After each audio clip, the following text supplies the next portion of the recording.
Good morning. Good morning. Good morning. Good morning, everyone. Wow. There's lots of energy in this room. It is so good to be back. And I want to just say good morning, and I want to begin by thanking Calviva. Courtney Shapiro, who's been a long time, she's an OG with TCM for sure, and Calviva has just been so generous just to be a presenting sponsor for this event for many, many years. She's not with us this morning, but I'm going to turn your attention to the big screens where she's going to tell us where she is and why, and welcome us to this event.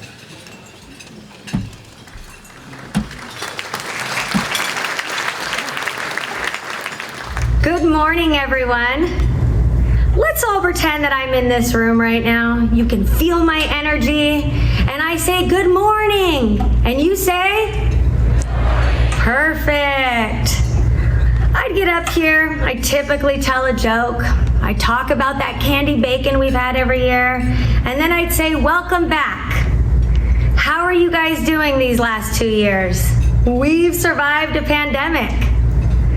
My name is Courtney Shapiro, and I am so excited to be here at the 2022 Children's Movement Breakfast. I am the Community Relations and Marketing Director at Calviva Health, as well as on the TCM board. Calviva Health is proud to be the presenting sponsor again this year. As a local health plan, we provide coverage to 405,000 residents in Fresno, Madera, and Kings County, 150,000 of them being children in Fresno County.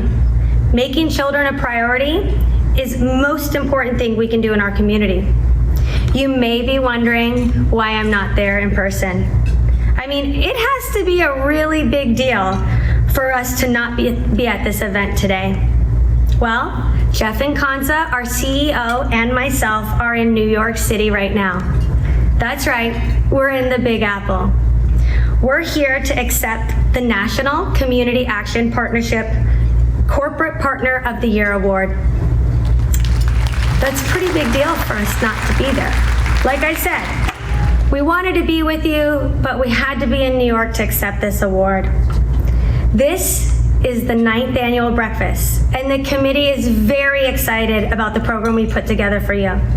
This is our chance to reflect and celebrate the progress we've made as a network, even through a pandemic. The program looks a little different this year because TCM has made some remarkable progress. Our goal is that you walk away inspired with a clear idea of where TCM is headed and how together we can improve the lives of children in our community. Before we start our program, I'd like to acknowledge the TCM Board of Directors, as well as the Breakfast Committee. Their contributions are endless, and their passion to serve kids in our community is contagious. Can you please stand to be recognized? Yes. Come on, stand on up. I see you over there. Don't be shy. This is your time to shine. You guys are looking good. Let's give them a round of applause. Thank you. Now, this year, we're excited to bring back the stars of the show, the original OGs, Fresno's finest MCs, Brooklyn Blair Shapiro and Danae Ferguson. Thank you.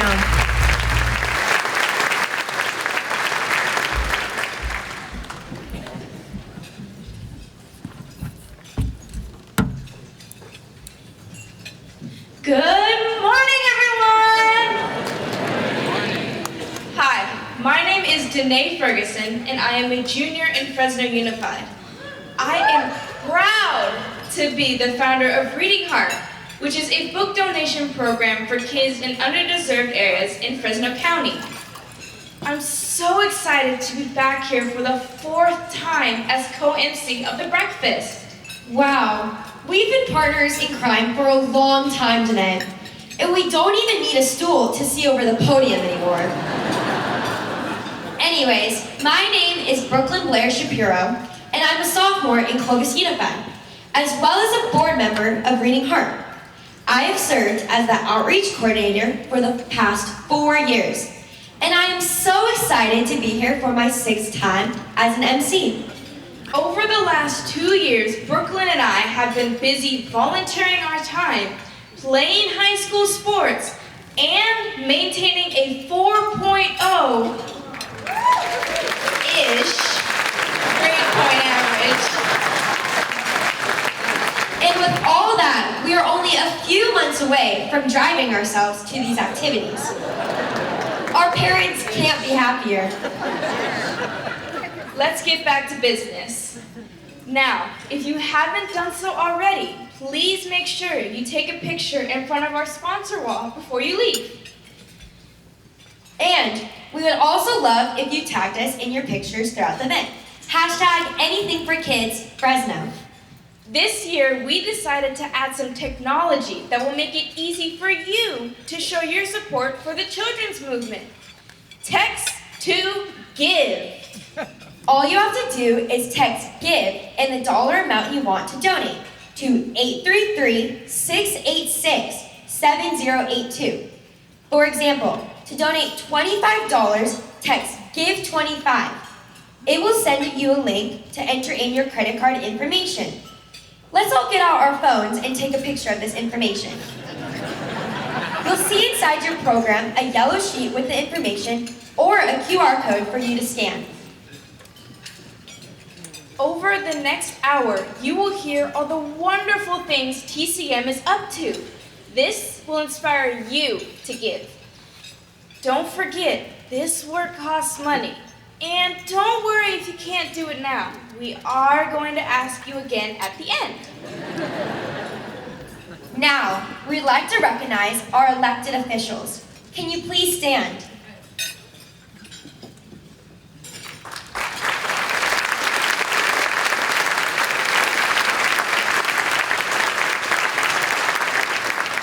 Thank you.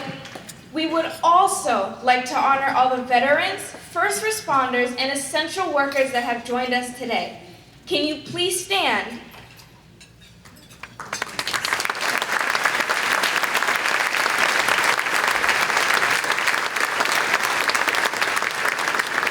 Thank you.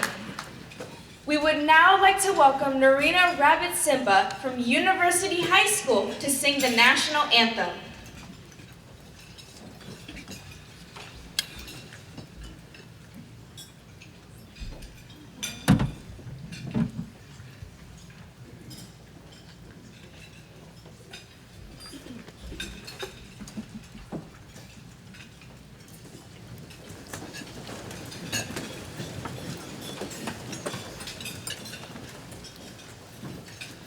Oh, say, can you see by the dawn's early light what so proudly we hailed at the twilight's last gleaming, whose broad stripes and bright stars through the perilous fight o'er the ramparts we watch were so gallantly streaming, and the rocket's red glare, the bombs bursting in air, gave proof through the night that our flag was still there. Oh, say does that star-spangled banner yet wave o'er the land of the free and the home of the brave?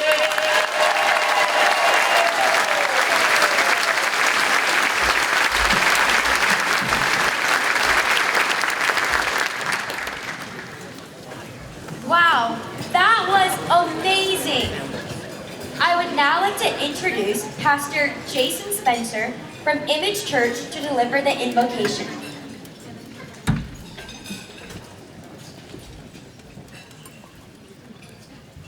Good morning, everyone. Good morning.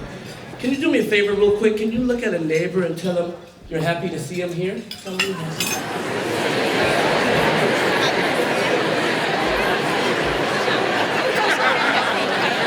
Now, two more things for me. Two more things for you. Can you tell them you look good? And tell them you smell good, too. Smell real good.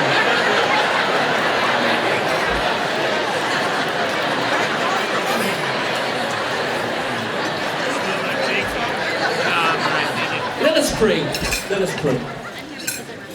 Father, let me say thank you on behalf of everyone that has gathered here today, for we do believe that this is a day that you have made. We thank you for everyone that has come together as a group united in passion, purpose, and one goal in mind. I pray that they will come up with effective strategies that will be beneficial to the children that they serve. I pray that everyone here feels valued and that they may recognize the skill set that they bring to the table. I pray for our children. I pray that what our children need, each organization involved will have plans that are practical, sustainable, and easy to implement. I ask for a special blessing to be bestowed upon the organizations present, the children, and we thank you for the food that we already ate, yes, and the individuals that prepared it. We thank you, Lord, for their services. Amen.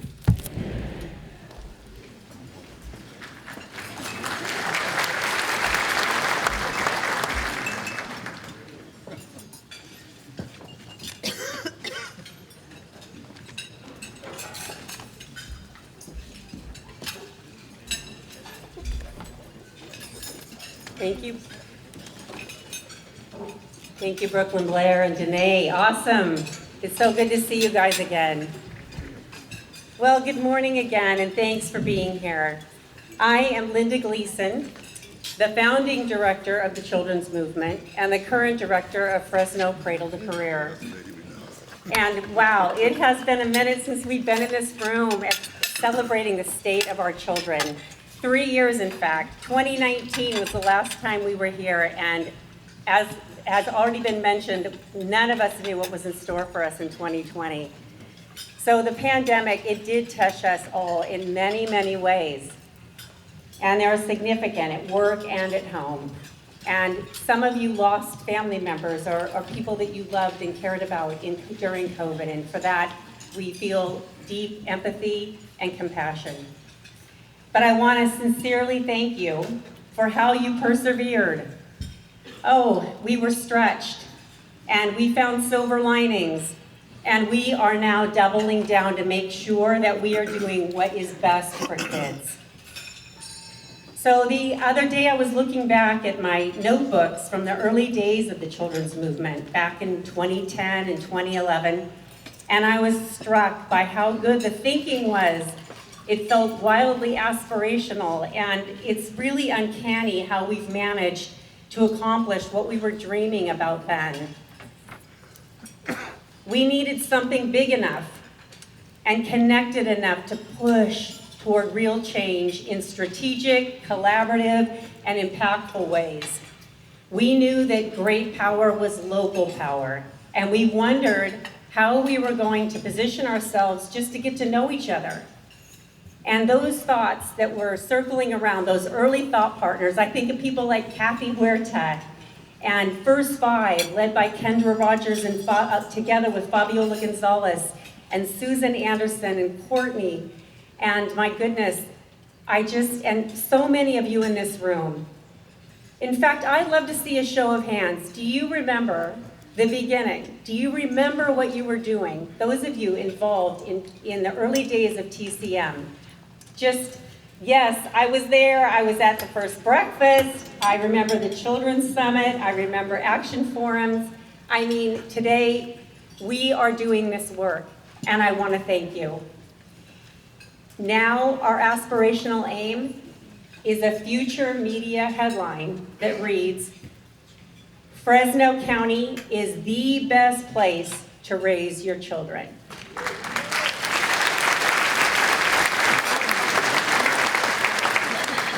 Yeah, from our early days in 2011, the children's movement has been committed to bringing people together and putting children at the center of decision making. As the movement grew and we added members, they were primarily what I fondly call the middles. Our middle managers, our service providers, our practitioners, people that are working in close proximity to children and families. After a few years with good work underway, we realized that we needed our leaders strategically connected to this work, and together we would hold ourselves accountable to measurable improvement. The launch of Fresno Cradle to Career in 2016 helped to combine the on-the-ground knowledge of TCM with C2C leadership's ability to direct funding streams toward their greatest impact. There was still one important ingredient missing in our convenings and our overall efforts. And that missing piece was residents with lived experience. I'm happy to report that because of significant philanthropic investment in 2021, TCM was able to hire a full-time director and launch the first ever Fresno County Residents Council.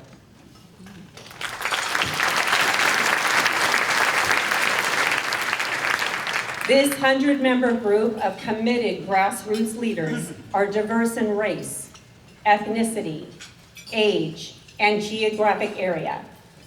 Among the members of the Residents Council, 5 different home languages are spoken, and you're going to get to meet a few of them in just a minute.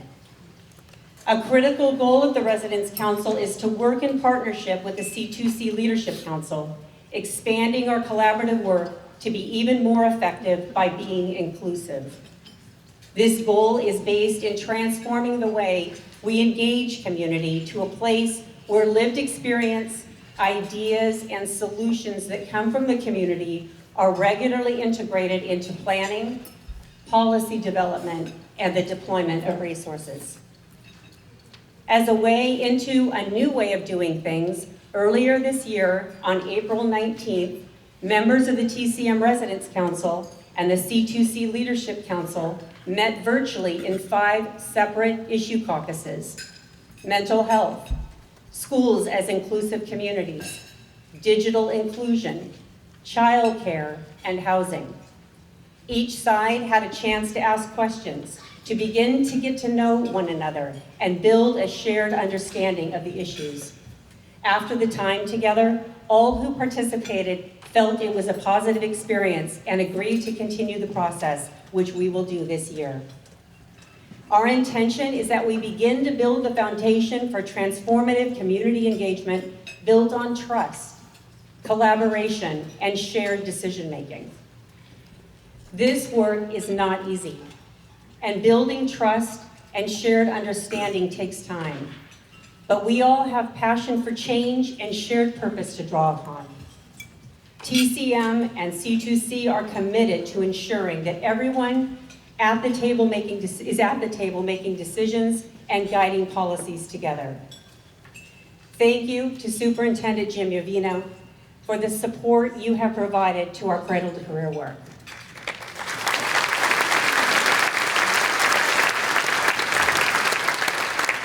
And thank you again to everyone for being here and for all you are doing to serve the children and families of Fresno County. And now I'd like to introduce you to my friend, the new TCM Director, Mike Espinoza.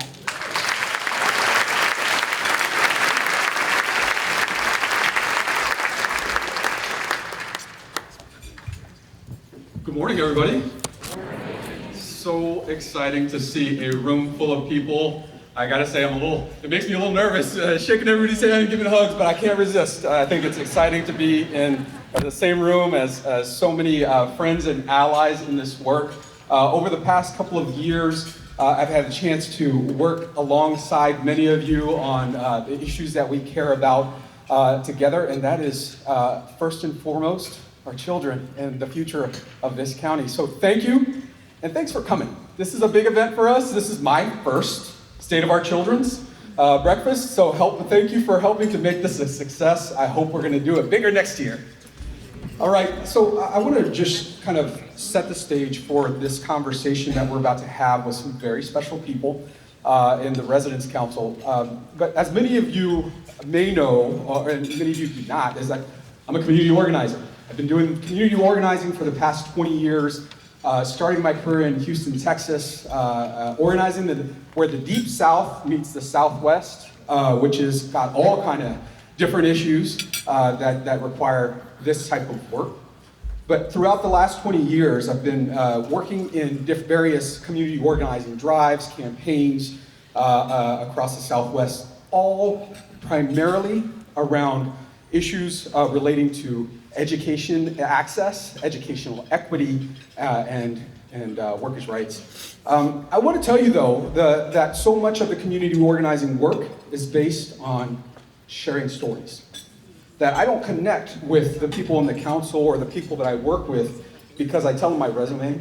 I don't connect with them because I tell them where my degrees are from. I connect with them when I tell them what my lived experience is. And that is one of those things that helps us connect across all lines of difference. Race, religion, ethnicity, even language. So part of what got me into this work is that I grew up in one of probably the worst neighborhoods in Houston, Texas. In the early 90s, it had a really dubious distinction of being the murder capital of the United States. And I was right in the heart of it. As a big kid growing up in a rough neighborhood, you automatically become a target. And that was the case for me. I was a studious kid. I liked to read. I was always kind of having my nose in a book. But I quickly found out that my route to the bus stop and the route back from school was through rival gang neighborhoods. And I knew that if I didn't start to hang out with the guys in my neighborhood, it would be a matter of time before I was going to get into serious trouble or be in danger. So by the time I was 12, I had joined a gang. It was, I call it, we call it a gang, but it was one of those things. This guys in the neighborhood, we're watching out for each other and getting into trouble together and getting into stuff together. Now that, for me, I was drawn into that. Some of the guys in the neighborhood, they were listening to Tupac, watching Boys in the Hood. They wanted to be that. They wanted that lifestyle. But whether you are pursuing that lifestyle or you're drawn into it like I was, the consequences can be the same. So by the time I was 15, I had lost 8 friends to suicide, gang violence, drugs, car crashes, all the stuff that happens when you live a high-risk lifestyle. It was the murder of my good friend and next door neighbor that was the wake of Paul. He was killed for his Jordans. He was killed for his tennis shoes. I'll never forget the night after the funeral, sitting on the corner with my brother, who was also in that life, that we knew that if we didn't dramatically change our lives, we would be dead or in jail before we hit 21. No question. At that point, my father also saw the writing on the wall. He was a minister. He was spending most of his time at church. Now he knew his ministry was at home. He pulled me out of the school that I was in, put me into a different school on the other side of town, and put me into ROTC. For anybody that knows, he came from that old school. You either go to the Marines or you go to jail, kind of thing. So for him, this was our way out. For whatever the case, it could have been soccer. It could have been something else. For whatever that intervention that it takes to change the trajectory of a child's life, ROTC wasn't for me. I did very well in high school, ended up being the first in my family to go to college, ended up getting a scholarship to go to a private liberal arts college in Lancaster, Pennsylvania. I had never even left the east end of Houston. I never left my neighborhood, but decided to go 2,000 miles away for college. That all kind of culminated with this experience in college where I was surrounded by very privileged, mostly white folks, who, it wasn't that they were just that layer of difference, is that they were judgmental about what it was like to grow up in the hood, what it was like to grow up in an immigrant neighborhood. And these were not just anybody, these were the kids that were going to be running, they were the children of congresspeople and business leaders. These were the folks that were going to be running the country in the next generation. And they didn't think very much of me or my people. The thing that kind of made me the most angry, though, of the 25 guys that I grew up with in the neighborhood, My brother and I were the only ones to graduate from high school, and I was the only one to go to college. 1 out of 25 Latino men, that's not okay. That is not okay. We need to do more to overturn a system that makes that the norm instead of the exception. We need to... What draws me into this work and what keeps me fired up every single day to unite with others across all lines of difference is that vision, this fiery commitment that there's more that we can do and that the status quo is not okay. So I think what I want to share with you about the people that you're about to meet is that they are united along these lines, across all these lines of difference, and they are united with this vision that there can be a different future. There can be a different way that the world works. And the world as it is not the only thing that we have to accept. Before we meet the members of the Residence Council, I want to share a little note on power. Now, a lot of people don't know, well, I'll say this. As a community organizer, and the first lesson that we talk about when organizing residents, the goal of community organizing is to build community power. Now, for some elected officials and institutional leaders, that gives a little bit of heartburn. I will say this, that part of that anxiety, whenever we talk about building power, comes from a fallacy that power is a zero-sum game. It comes from a false belief that if another person or another group has power, that power is somehow coming away from me. That, I would argue, and I would propose to this group, and I'm working with Residence Council to make that a reality, is that there is a different way. That power can be with and. That power is not a zero-sum game, and that if we join together, we can do something bigger. To kind of,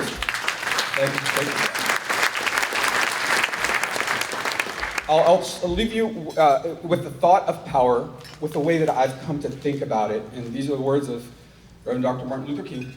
Power without love is reckless and abusive. Love without power is sentimental and anemic. Power at its best is love implementing the demands of justice, and justice at its best is power correcting everything that stands against love.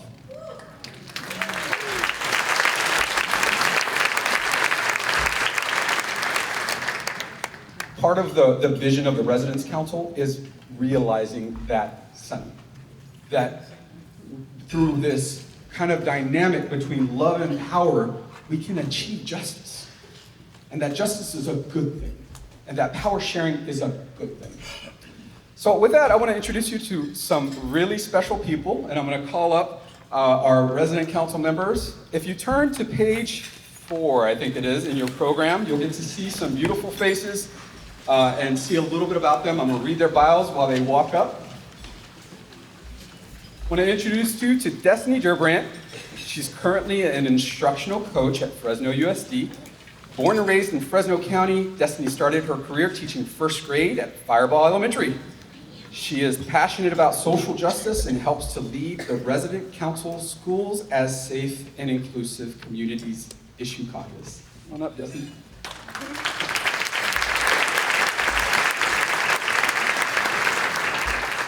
I want to also introduce you to Priscilla Herrera. Priscilla is a business owner in the community of Easton, just south of Fresno. Originally from the Mexican state of Oaxaca, Priscilla has lived in Fresno now for 27 years, raising 3 children who have all attended Fresno schools. She is deeply involved in her church, and she leads the Fresno Residence Council Digital Access Issue Caucus.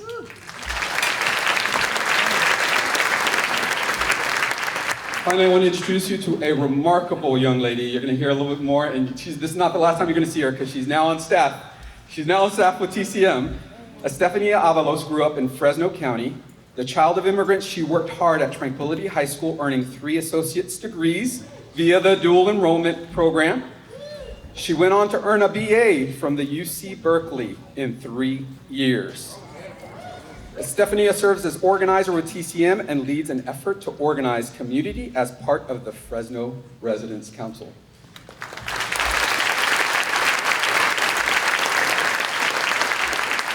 The best part of my job is working with these ladies, and part of the greatest challenge as well in working across these lines of difference is that we are in a multilingual space. So I'm going to invite our interpreter to be alongside us.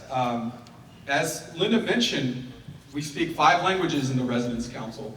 And so we have to have 5 languages interpreting. Actually, Zoom has actually helped us make that possible in doing simultaneous interpretation. But it is crucial that we have this type of interpretation so that a Spanish speaker and a Hmong speaker and an English speaker can all share the stories that are shaping their lives and figure out how to solve some of the greatest issues that are affecting them. So with that, I'm gonna hand over this microphone.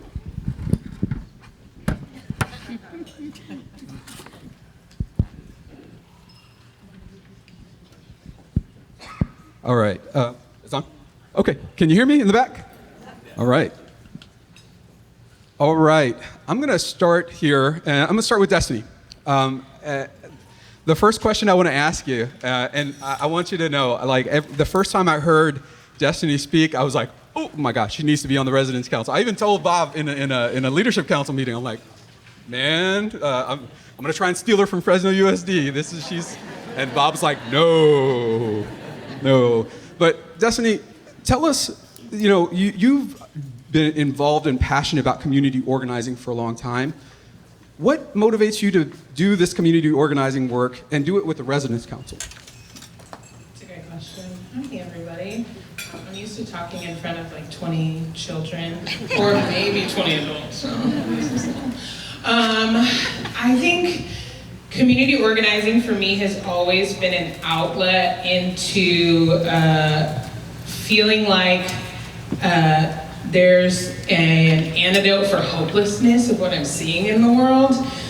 So like even really young, I was like, this just doesn't feel right and we gotta do something. But something that happens in community organizing is like, it starts to isolate sometimes. And especially we saw during the pandemic, man, like there was so much happening and it was beautiful to see as like a brown woman in Fresno, like people speaking up and like saying something finally, right? But it was also very isolating because we couldn't be around other people. We were like, at our house, I was doing like Instagram TV series, like what's a microaggression, right? And it just sometimes was like, am I alone in this, even though I'm seeing all these things on social media? And then the Residents Council kind of came just in time. We were able to come together and like see people from all over the county, not just people I know in my social circle who like tend to also agree with me, but people who also like care for kids so much in our city, in our county, but have different lived experiences, so they have a different perspective on what that's gonna look like. And being in our council and being with parents, like I'm an educator, I'm not a parent yet, but as an educator, I have a lens that is a little bit different from a parent, because I see some of the behind the scenes and being able to like have those conversations and like work through the like mucky stuff of like, oh, we can't do that. Like, I know what you mean, but like, I'm telling you we can't do that. And like having those conversations has been like so beneficial and has like given like a breath of fresh air into the movement of knowing that like we can come alongside our communities. It doesn't need to be like educators, Fresno Unified versus parents. It needs to be like all of us together. Like, how are we gonna make movements for our kids as a community?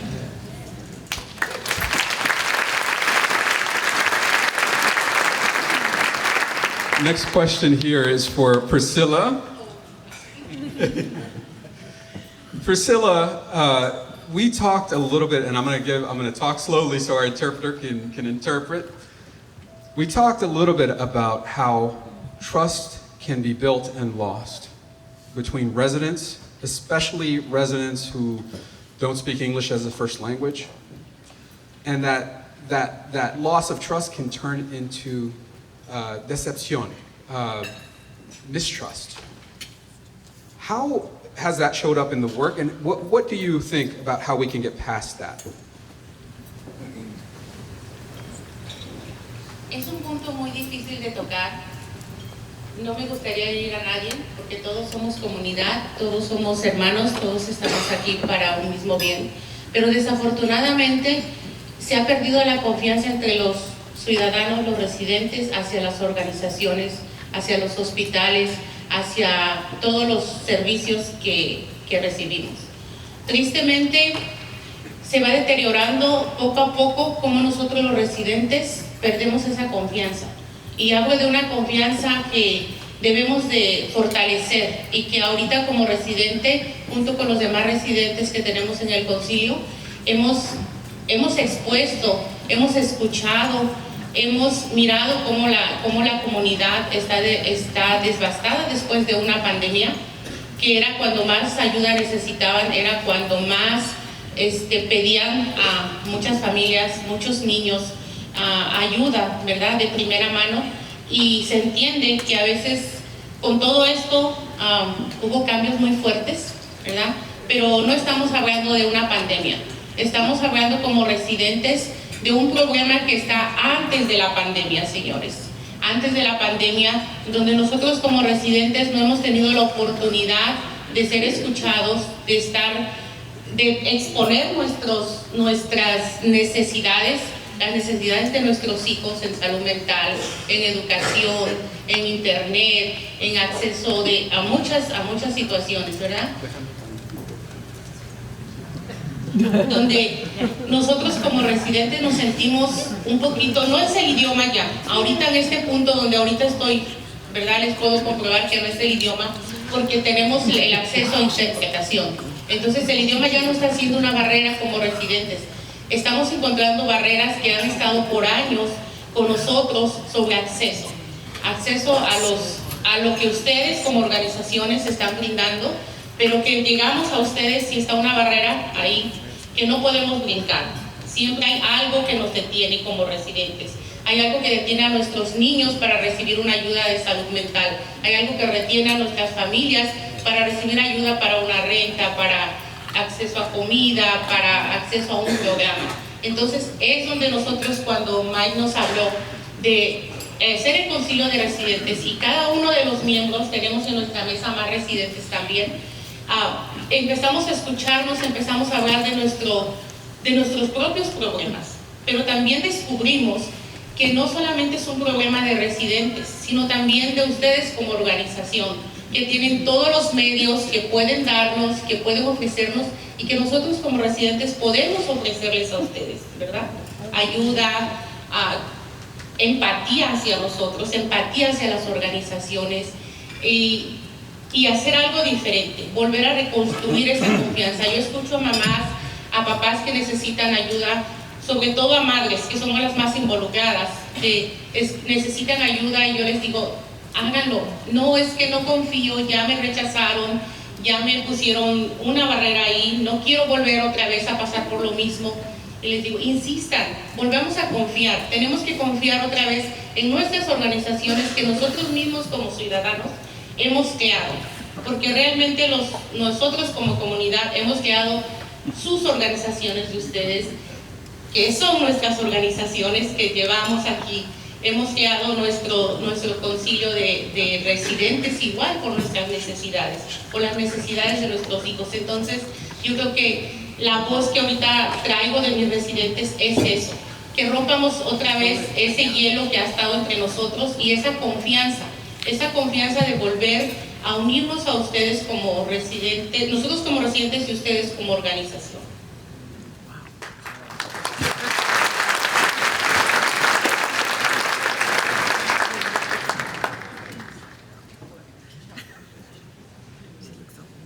Sorry, I put it too fast for my own self. This topic is difficult to talk about. I know that I'm not directing myself directly to anyone. We are all community, we are all here for a good, but unfortunately, we have lost the trust with the residents, towards the organizations, towards hospitals, towards all of the services that we receive.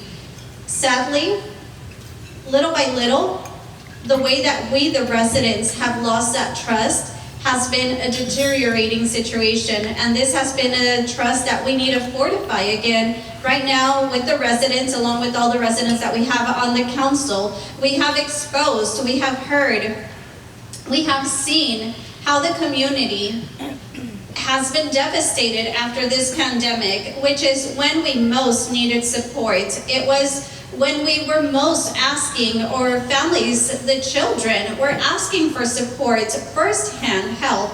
And we understand that sometimes with all of this, there needs to be great changes. But we're not just talking about the pandemic. We are talking as residents about a problem that was pre-pandemic.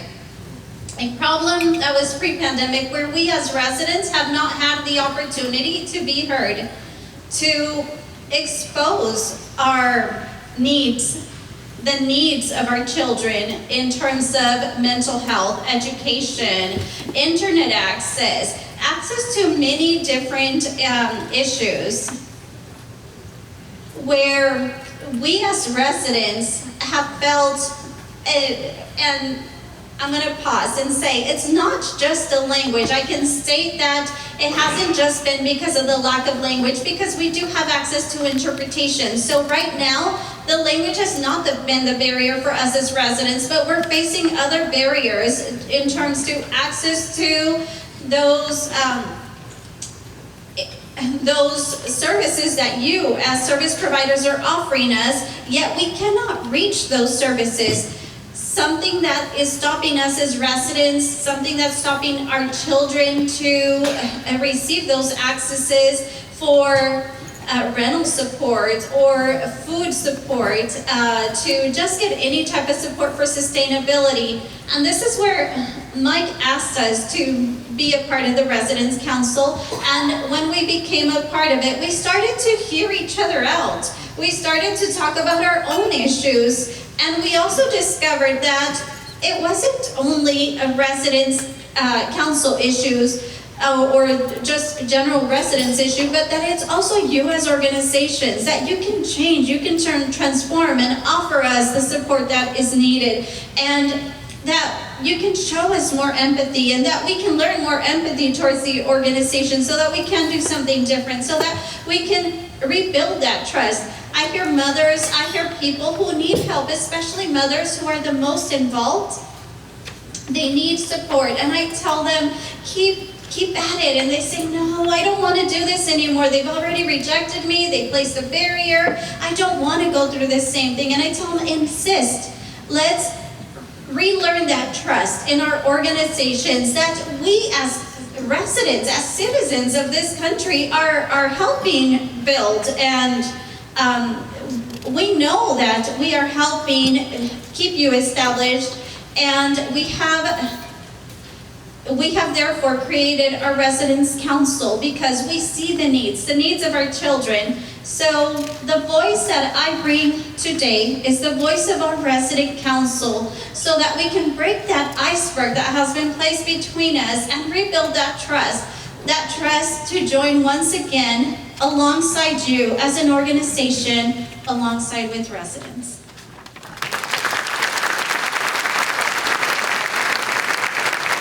Thank you, Priscilla. Thank you, Raina, for interpreting. This interpretation, the power of interpretation is important, and it is going to be baked into everything that we do moving forward. I know that many institutions are also struggling with that same dynamic. It's not easy, but it is necessary. All right, I want to wrap us up with a very special person. Estefania is a new addition to the TCM staff. And before we jump to Estefania's word, I do want to give a shout out to our staff, the rest of our staff. And many of you were contacted by Amanda Shaka. She was instrumental in helping put this event together. So, and I think she's out dealing with a crisis. So please give her a round of applause. Along with Sakshanta Pen, who is amazing. Sakshanta, if you're around, wave your hand. I think she also may be dealing with something. But Estefania, so a lot of people already know about your impressive academic resume. Before you even graduated high school, you had 3 associate's degrees through the dual enrollment program. You grew up in the west side of Fresno County. But there are things beyond that story, beyond your resume, that you shared that just like moved me to the core. I want you to share a little bit about, if you're willing, to share a little bit of that story about your other experiences in work and in life and preparing for Berkeley. Yeah, good morning everyone. Like Mike said, my name is Estefania Avalos Chavez and I come from the city of San Joaquin, living in Fresno. Thank you. And I use she, her pronouns. So recently I graduated from UC Berkeley this past May. But like Mike said, I just recently joined the team.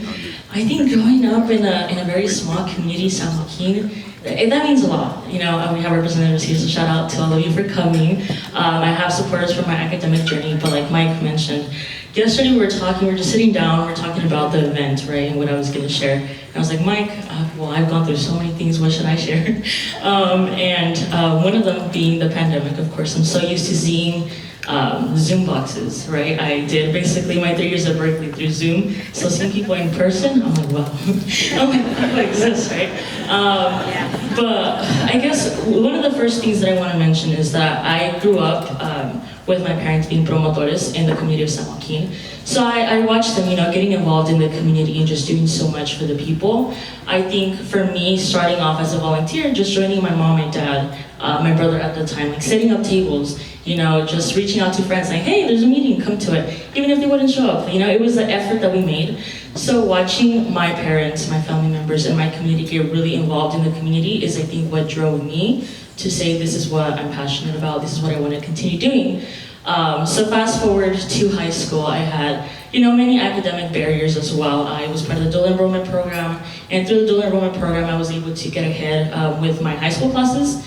It wasn't easy for me to graduate in 3 years, but I was able to do it because I had my amazing mother, my amazing parents, supporters are out there in the crowd who were there next to me saying, Estefania, we're gonna do whatever you need for you to graduate on early and just do whatever you wanna do, right? So those academic barriers for me, I use them as a motivator to say, okay, this is what I want to do. I was fortunate enough to have people on my side supporting me, but I know there's a lot of students and a lot of members in the community who don't have that support system.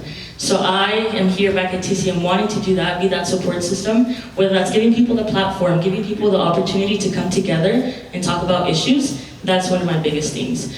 Another couple of things that we talked about with Mike was, you know, I come from a low-income household, right? So there's a lot of things such as financial aid and things that we have to go through to go to a university, especially if it's outside of home. For what my mom and my parents weren't used to, you know, me being out. Like, of course, I was always getting involved in the school, so I was never home for more than 3 hours besides sleeping, right? But my parents, they were used to me leaving.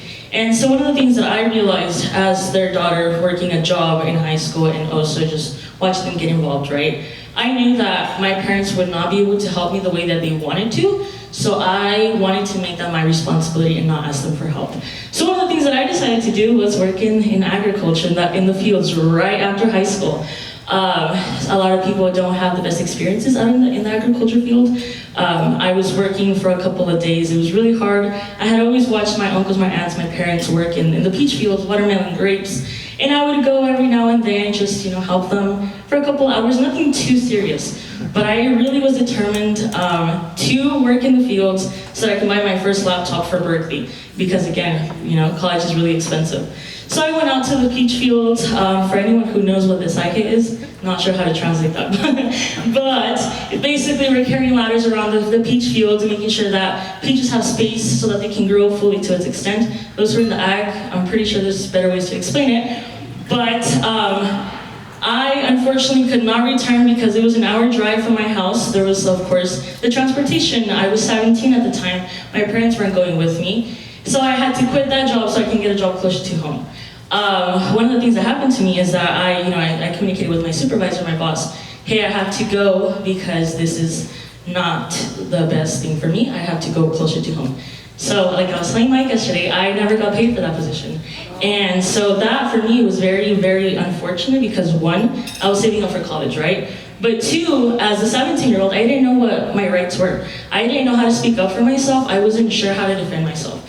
Unlike, similar to everybody else, I'm sure there's a lot of people who go through that every single day. So that's what motivated me to get involved with organizations such as the Citizens Climate Lobby. I'm not sure if anyone knows who that is, but I started working with a lot of farm workers and making sure that they had resources needed so that they can speak to their representatives. So that's one of the things that I did. But again, so through the academic barriers, but also that challenge in working in the agriculture, I think for me, it gave me a very, very big idea of the fact that, again, not everybody has that support system, right? So again, I am back at TCM as a community organizer, working with the community, our amazing residents here, to make sure that they have that extra support that I want to give back to the community, but also to make sure that our west and rural communities are also in the map. A lot of the time I hear people say the city of Fresno, but they forget about the small communities around. So yeah, thank you. That's powerful. That is incredibly powerful. And thank you each for sharing those stories and sharing those perspectives. I think one part of this conversation is us sharing those with each other, right? With our organizers and across lines of difference in the council. But another layer that Linda mentioned when she introduced is that the second layer of this is meeting with leaders. That the crucial part is that this deliberation is happening among residents, but it can't stop there. And so, part of this work is organizing ourselves so that we can engage in dialogue. Like, a lot of people will think of community organizing as a fight. And sometimes it turns out that way. When both sides are intractable, neither side is willing to give, and it turns into something that it doesn't have to. The first step is talking and trusting. So I want to thank our resident council leaders. Each of them is playing a crucial role in building our resident council and building the power.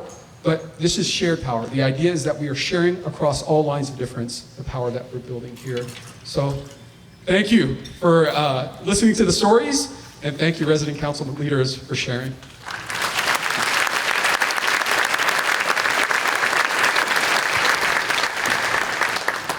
All right, with that, we've got some special things in store for the rest of this program. Thank you for hearing that portion of the Residents Council. And this is not the last time you will hear from this group. There's a lot more work to be done. So thank you again, and I'm gonna reintroduce our amazing MCs extraordinaire.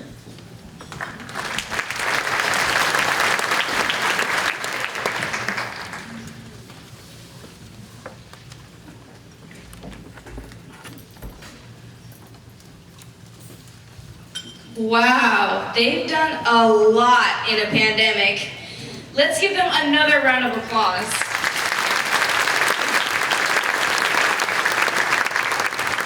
As you've heard, we've had some great things going on all over the county.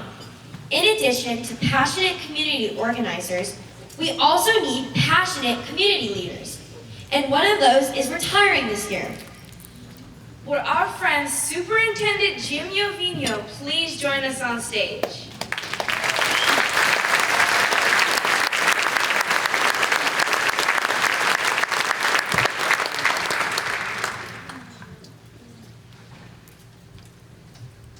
Where did the two little girls go? Oh my gosh, I feel like yesterday you were below the podium. We shared the stage many times over the years, and you've been a true champion for us. Even if we are poking fun at you. Let's take a look of some of those moments. Oh God.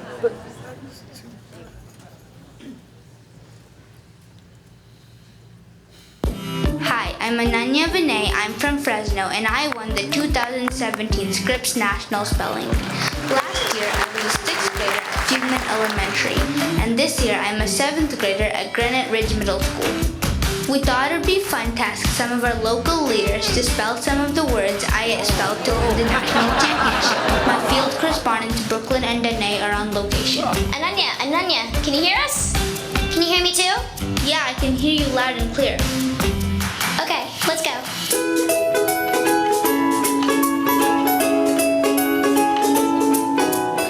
Hi everyone, my name is Brooklyn Blair Shapiro. And my name is Danae Ferguson.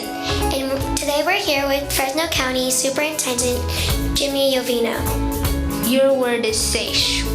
Seish. Except as yet, we'll take anything. Because you've always been willing to take a stand for us, we want to do something special for you on behalf of all students in Fresno County. We would like to introduce Fireball Middle School Falcon Chorus under the direction of Michael Gutierrez.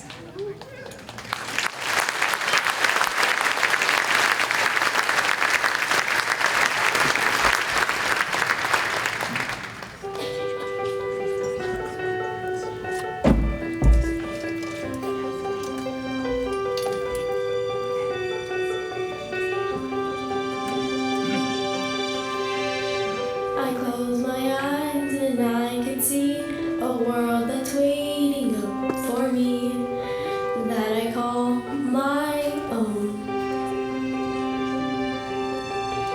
Through the dark, through where no one's been before, but it feels like home.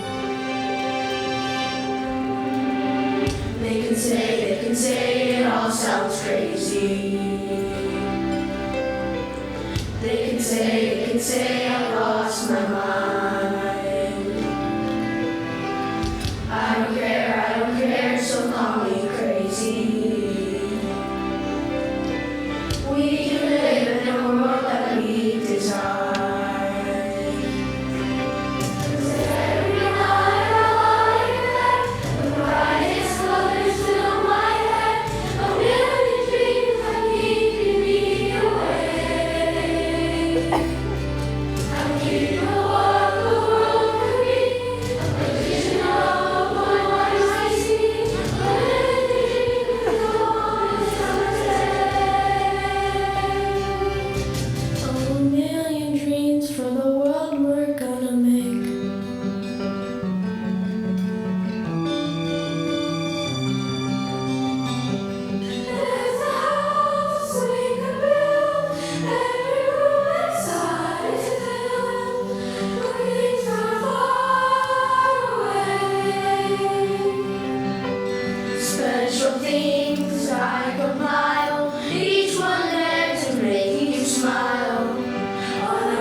on up.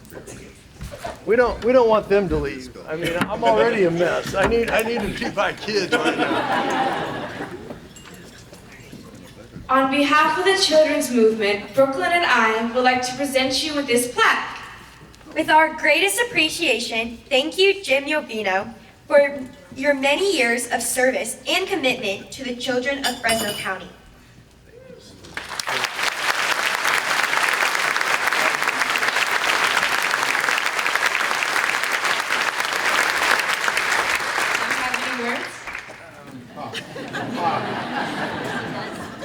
You know, I don't know about you, but when kids sing, everything in the world is right. I mean, I'll look at you. It's always inspiring to hear children sing. It doesn't matter what it is. It warms my heart. Thank you, Fireball. You know, thank you for and the superintendent and the board. I mean, you had to get here. So you must have come on a bus, right? So I just want to say thank you for being here. I mean, I really appreciate all of the kids here today, but just to everyone who's here today, and Priscilla who spoke, I don't know where you are. Let me tell you about mental health. All for Youth, and I know they're in the back. All for Youth is a mental health collaborative with the County of Fresno. So we now have a mental health clinician in every single school in Fresno County because of the partnership with the Fresno County Department of Behavioral Health. So we can talk about things, or you can be a Fresnan and actually do something. And that's what's happening in Fresno. I want to say, I know you mentioned that. That is near and dear to my heart. Mental health is something we need to talk about and not be afraid to talk about it. And today, I'm here to tell you, Priscilla, that service is there in every single school in Fresno County for your child and everyone's child in this valley. So thank you to the Department of Public Health and Behavioral Health for making all that happen.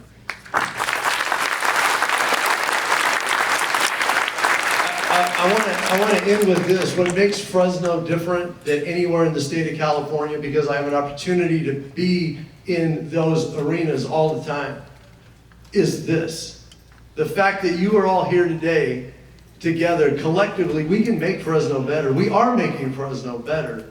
And it's not about one person. It's not about education. It's about business leaders. It's about health leaders. It's about every single person. Just like when I was a young boy growing up in West Fresno and my parents were sick. You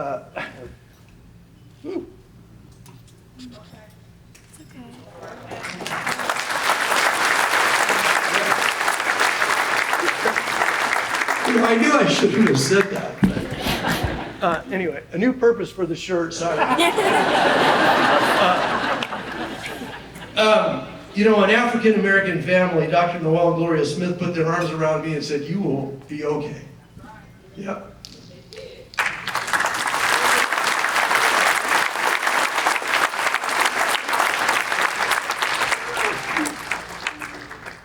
See, I'll look at you, I'll be all right. All right, anyway. So, I got to say this because Doc and Glow changed my life. It doesn't matter if you're black, white, Asian, Latino, it doesn't matter. Love is love. This is what was spoken when we started. You know, if you love someone, they know it. They love me. And this is what our community needs more than ever right now. We all need to step forward and lean into the fact that we need to put our arms around every child, even those who are different than us. It doesn't matter. Just put your arms around them.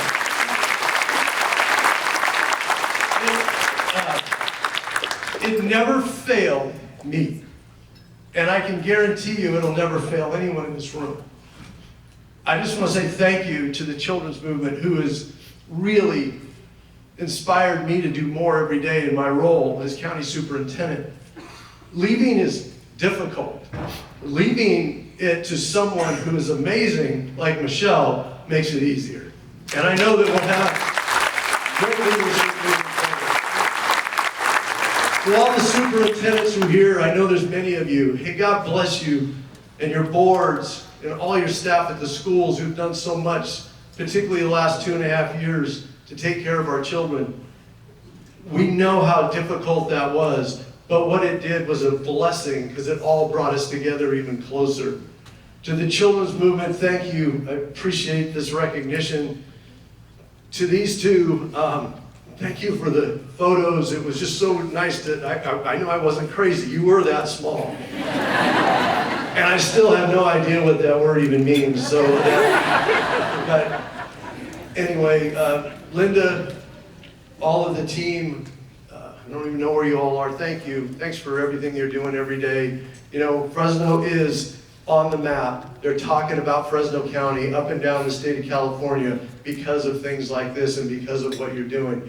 Please embrace this moment. Go home, put your arm around a child. Make sure they know that you love them just as they are.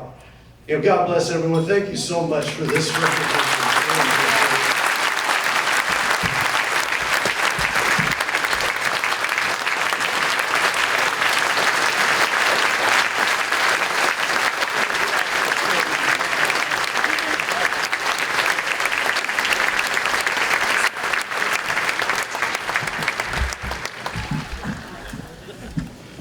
So much, Jim, for those wonderful words. Can we please have another round of applause for him?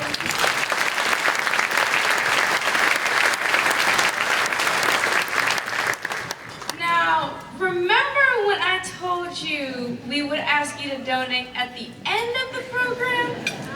Well, here we are. It's time to take out your phone. If everyone in this room donated $25, we could raise $16,000 for the children's movement to keep the great work going. Remember, all you have to do is text GIVE and the dollar amount you want to donate to 833-686-7082. Dad, can I use my green light card? See, Danae, it's so easy. We can do it.